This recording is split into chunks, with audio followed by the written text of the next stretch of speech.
Welcome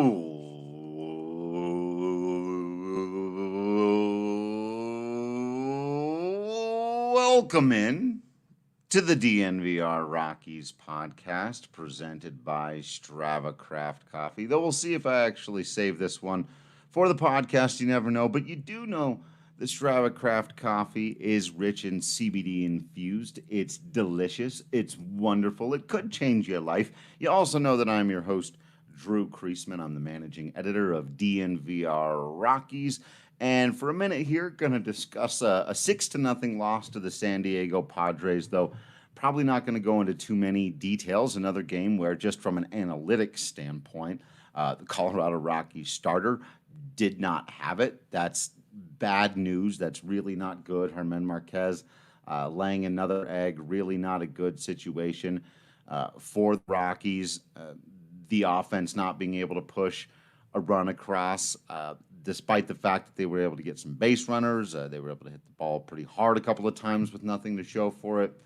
A little bit of bad luck in there, but that's not, the Rockies lost the game because their starter, who's supposed to be the rock solid foundation at the top of the rotation, the guy that I thought was going to come out and sort of cement himself as one of those guys that even national media is talking about as one of the best pitchers in the National League. And now, for the second time in 3 games, Márquez has come out and not been good. And it's really, really bizarre because he's like, there's nothing mechanical that's going on, like I talked about in a previous podcast with Jairo Diaz, where you can see everything's messed up and he's all out of rhythm and everything's out of whack and he's missing his spots like half the time. Márquez is just making the absolute wrong mistake at the wrong time a lot right now. And it's very bizarre because it's not like he's had this big drop off in velo, right? Like the other day when Castellani was bad, like there was no velo there. We've talked about it with John Gray. He's been up and down with the velocity, but like Márquez hit 97, 98 with the fastball. He's breaking off some beautiful curves and sliders. What did he have? How many strikeouts did he have still today? 7, 8? 7 of them in 6 innings. And, he was just getting pummeled and just at the absolute worst times, just throwing bad, hittable pitches right over the middle of the plate. And he's better than that, or at least I thought he was better than that. And we got to remember, too, for the long run of Márquez, this doesn't mean anything for this season, but he's 25 years old, but he's also got a ton of experience under his belt at this point. And, to see him still kind of struggling with what are basically young player inconsistency problems is pretty frustrating, for sure. So Henry asking how many wins did I have Colorado winning on the shortened season, because I think the bullpen and other things could mean you're not doing well, but it's half and half. Yeah, so like I had him winning 33 games, and I still think that's I'm not going to get off of that. They're 1 game under 500 now. That's 3 games over. That's not a dramatic swing between now and the end of the season, especially considering they do have more games coming up against the Giants and the Angels and the now depleted Diamondbacks. And they're going to have not a stretch where it's Houston, LA, San Diego when they're not playing well.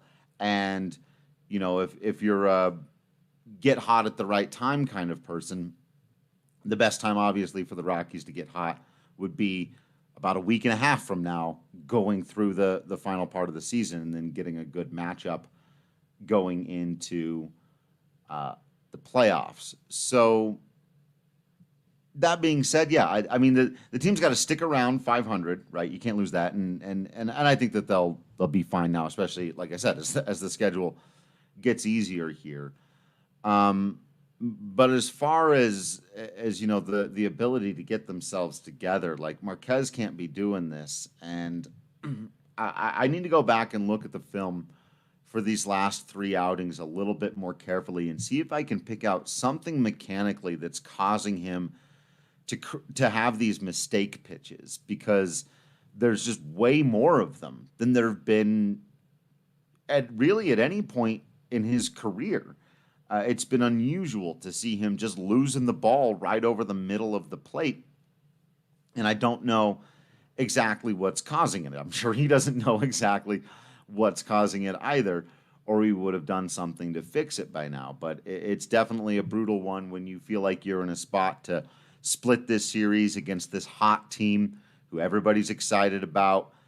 You're sending you again the guy I thought was going to be your ace to the hill, and he lays an egg like that, and that it happens early, that he gives up the 5 runs in the first 4 innings. So you feel like you're behind the 8 ball and fighting in an uphill battle, and then down comes the rain, and that really doesn't help things at that situation. So,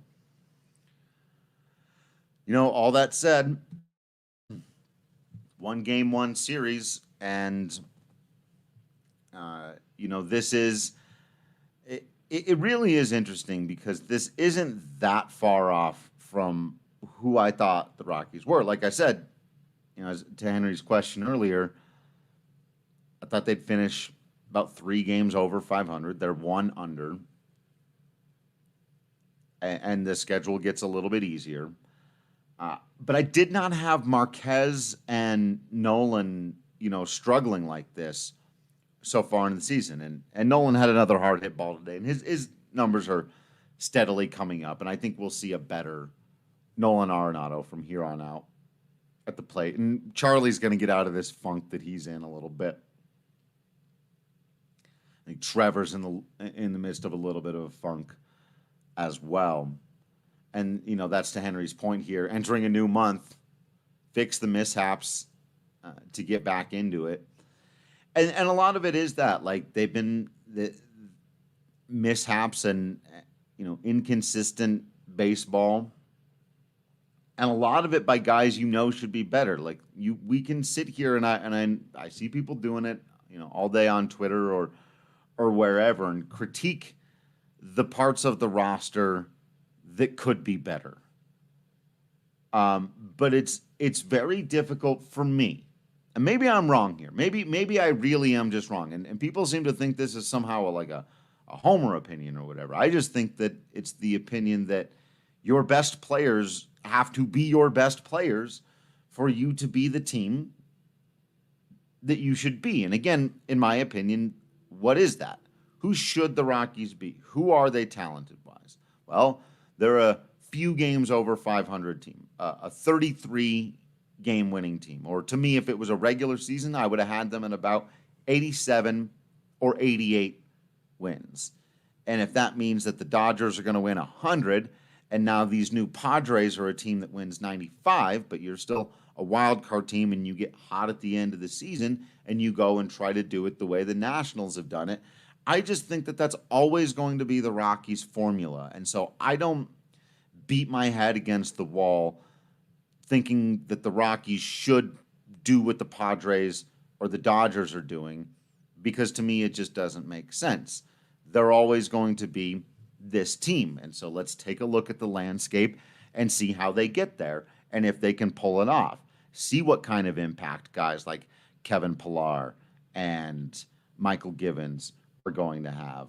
And yeah, Ryan, 10 left with the Dodgers and Friars, but they don't see him for a minute here. So that's nice to get a bit of a reprieve. And again, you can't worry too much about trying to beat the Dodgers so much as not losing too much ground while you're playing, right? Because nobody beats the Dodgers right now. That's not what happens. But I'll tell you this too. I feel pretty confident in saying this. The Rockies will play their best baseball at some point in the future of this season. They haven't, like that 11-3 start was not the best baseball the Rockies can play. They weren't getting good production out of Nolan Arenado.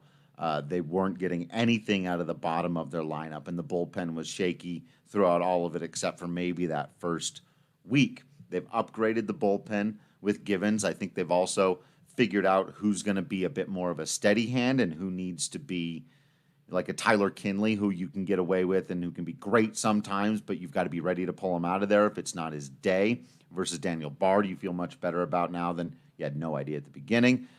You know what you've got or don't have in some of these guys, right?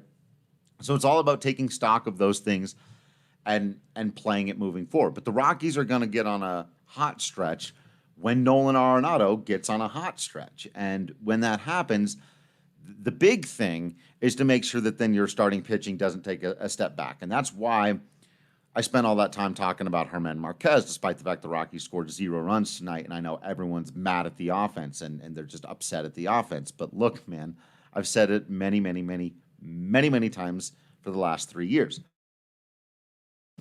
The Rockies' formula for success has to be to pitch well, to play good defense, to keep games under control, and then some nights, the 5 balls that the Rockies hit tonight that were over 100 miles an hour that led to outs, and actually led to 6 outs because one of them led to a double play.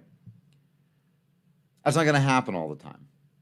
1 or 2 of those get through, and if Márquez pitches how he should, that's a 3-1 win or a 3-2 win for your Colorado Rockies. That has to be the formula. So as much as I know everyone wants them to hit better, and it sucks when they have performances like this, and it's so frustrating, and it was frustrating through all 91 wins of 2018, but they won 91 games, and the offense was mediocre at best, and they were frustrating 90% of the time, and they left a bunch of guys on base, and they did all the things, and they struck out when they should. And some of that I really do think just comes with the territory of Coors Field. Some of it comes with the territory of your star players are Nolan Arenado and Trevor Story, and they tend to be aggressive with their power swings. Some of it's the inconsistency of not being able to keep a guy like David Dahl in the lineup. And yes, some of it is the construction of the roster and the fact that the bottom half have not done their job. And yes, that's on the general manager. We'll see if Kevin Pillar is in any way affixed to that. I don't know. We'll find out. But beyond all of that, none of that matters if Márquez, Gray, and Freeland don't do what they need to do. And now Senzatella in that category. And the way Senzatella has been pitching, if you get to, now there's no like all-star break this year where you can kind of, reconfigure your rotation.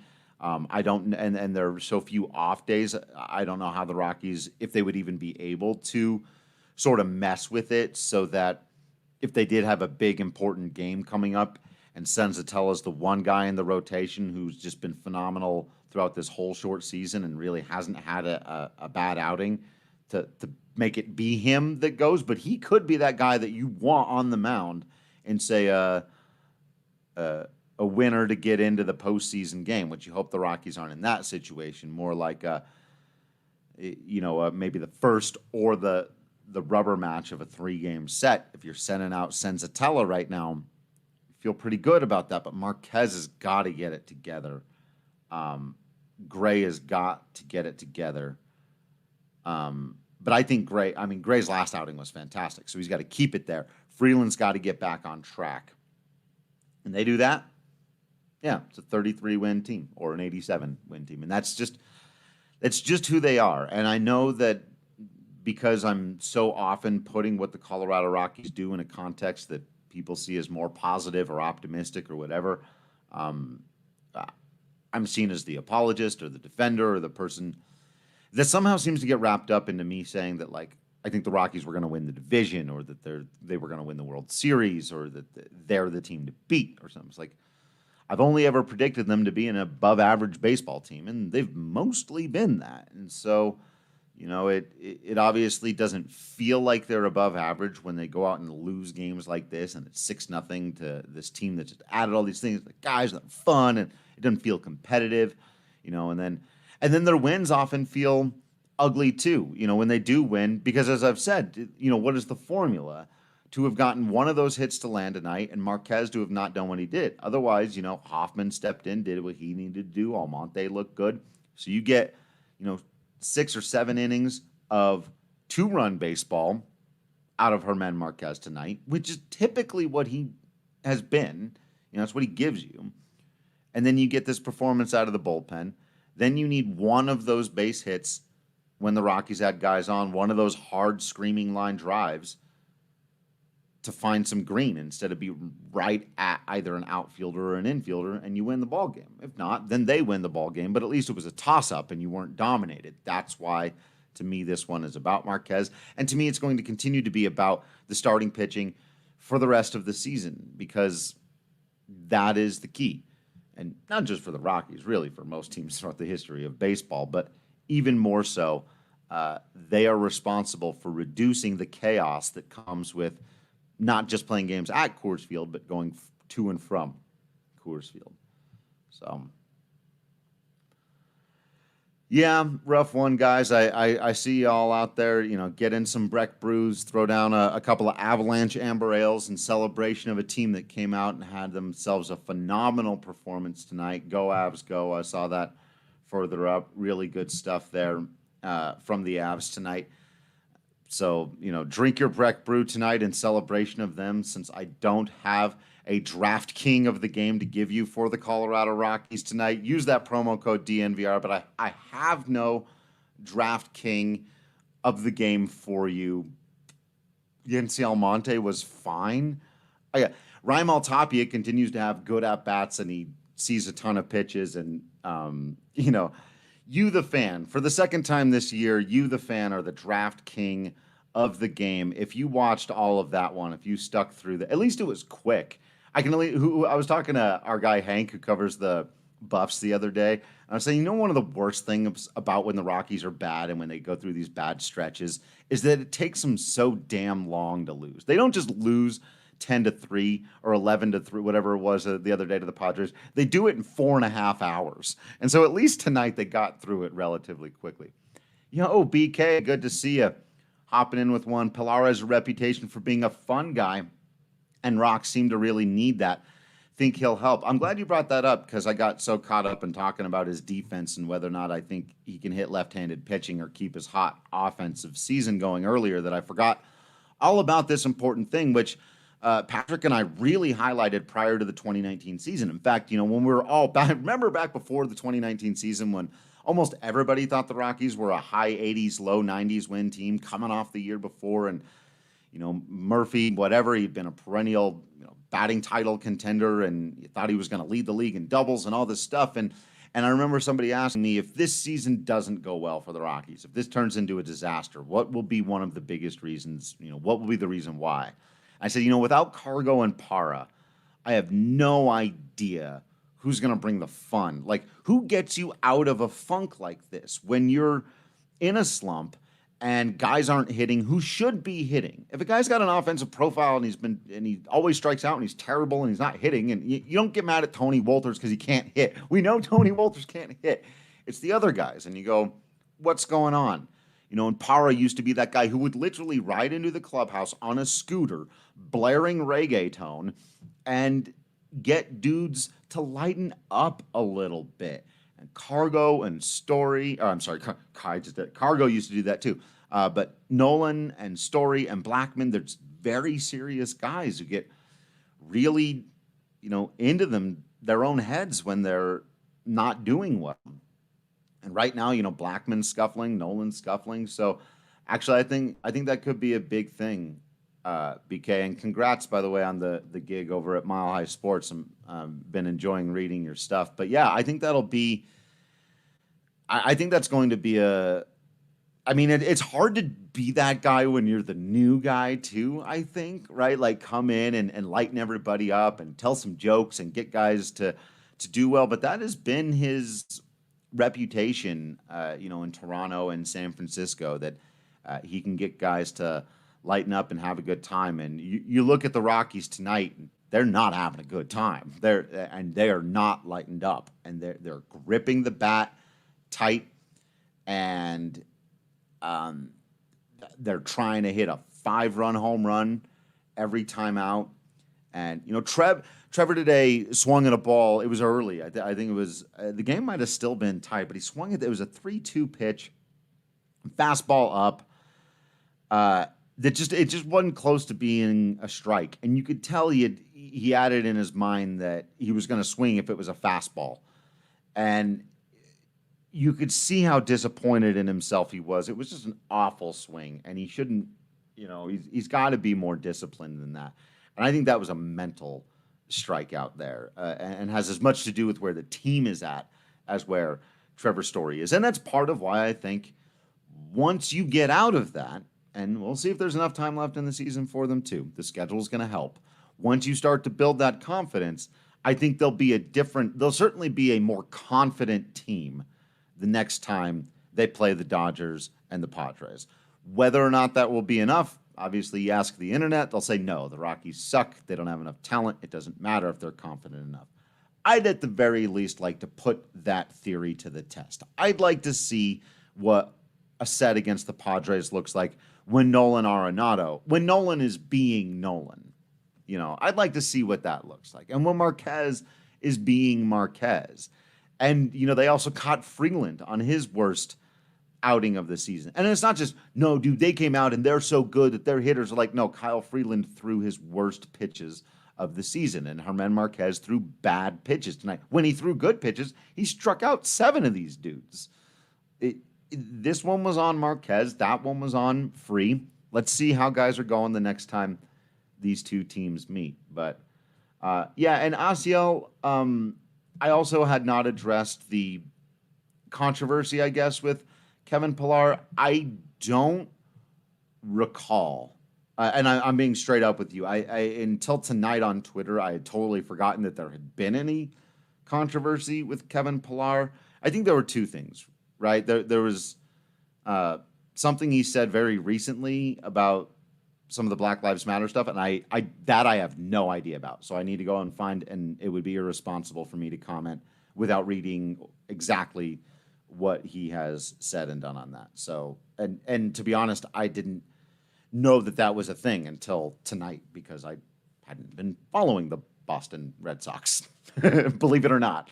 And then I know a couple of years ago, he used a homophobic slur. I remember when Kobe Bryant got in trouble for doing that as well.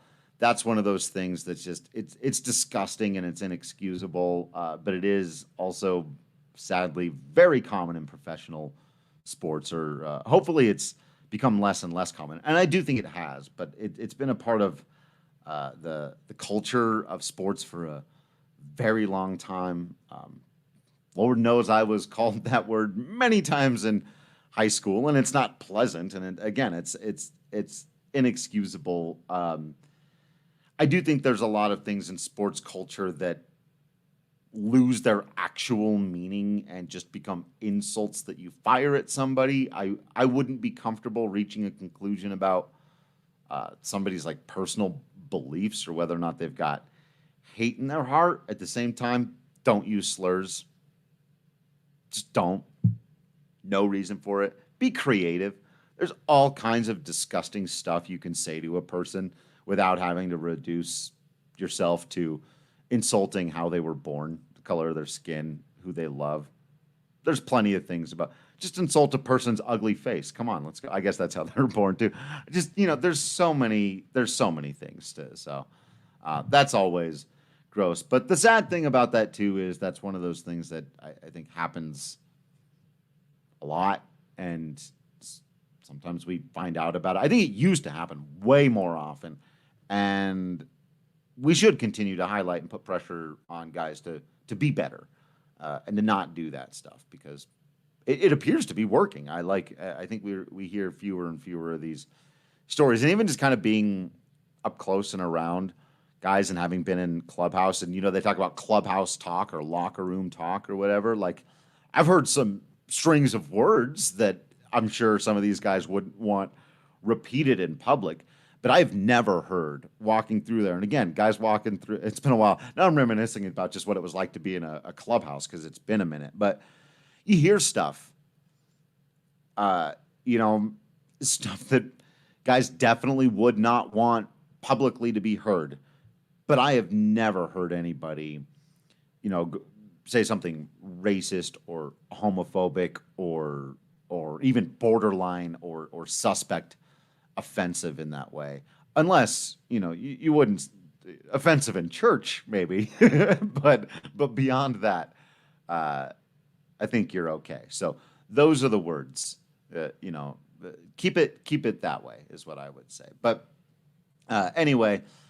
To get it back onto the field and wrap this thing up here, like I said, there was a little bit of tough luck out there for the Rockies tonight.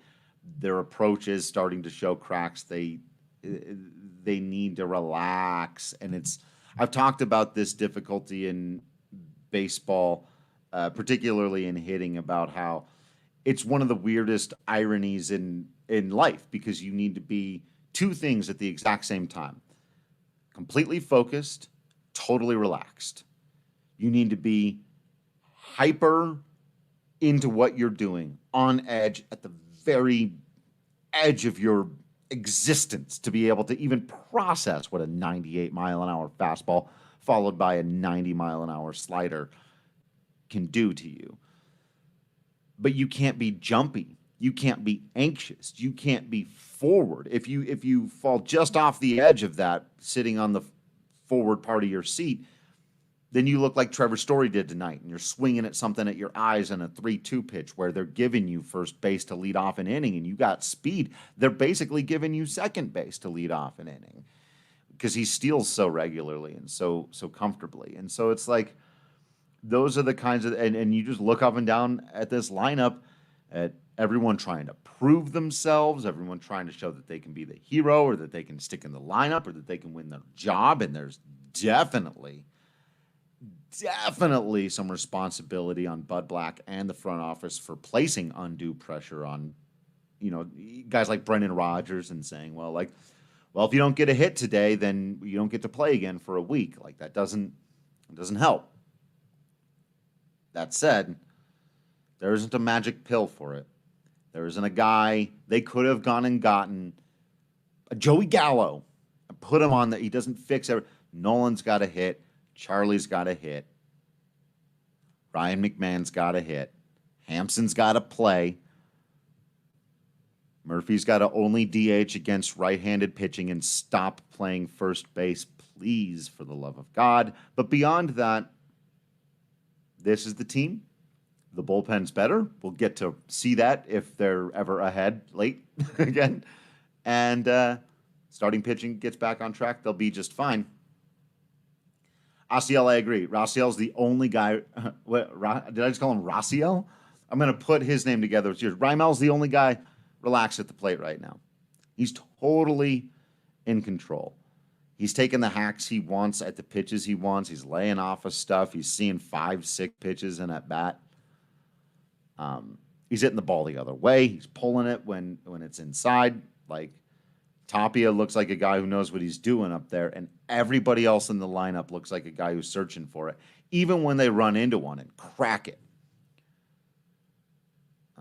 We are long overdue for a 3-for-4, 4 RBI game out of Nolan Arenado, or a home run from Trevor Story, or a multi-hit game from Charlie Blackmon.